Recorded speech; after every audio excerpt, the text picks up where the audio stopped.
नम्रता, काय? आजचा अक्षर ओ आहे ना? बरोबर. आपली जी मराठी वर्णमालेची चविष्ट सफर चालू झालेली आहे त्यातील आजचं आपलं अक्षर आहे ओ. ओढ्यामधला ओ बर का. आणि आज आपण त्यासाठी वापरणार आहोत हे ओट्स.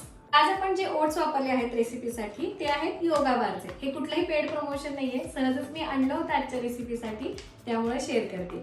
आता आपण काय करूयात, हे ओट्स थोडेसे भिजवून घ्यायचे.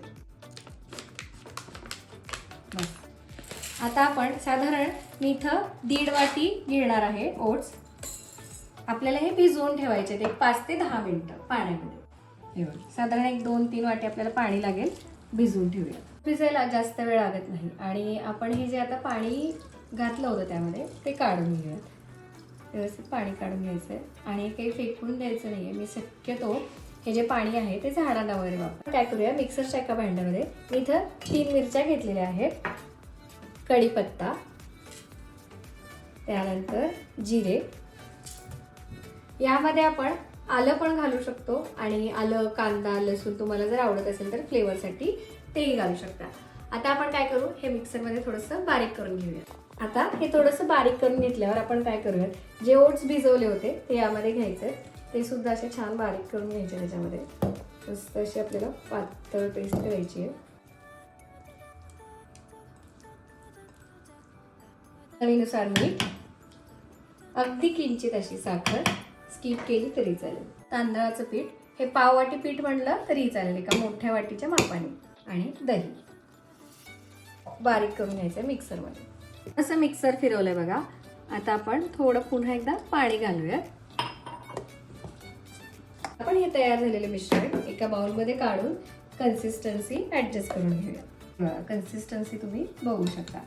आणि आपण थोडंसं यामध्ये तांदळाचे पीठ घातलेलं आहे, थोडंसं डोस्याला कुरकुरीतपणा येतो त्यामुळे. चला गॅसकडे जाऊया. थोडंसं तेल घालून पसरून घ्यायचं.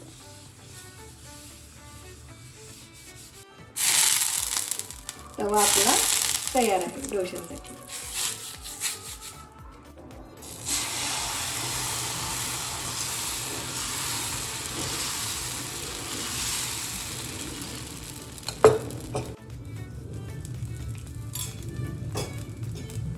आपला डोसा असं वरून कोरडा किंवा असं फाटलेला आहे, भेगा भेगा पडलेला नाही आहे, छान असं मऊसूत टेक्स्चर आलेलं आहे.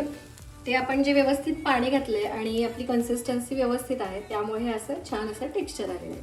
असा आपला डोसा तयार आहे. आपण टेस्ट करून बघूया. मस्त अशी मी खोबऱ्या शेंगदाण्याची चटणी केलेली आहे त्याच्यासोबत. सुंदर. आजचा आपला अक्षर होतो ओ आणि ओट्स पासून आपण केलेले आहेत हे डोसे. अगदी झटपट होतात. रेसिपी नक्की करून बघा.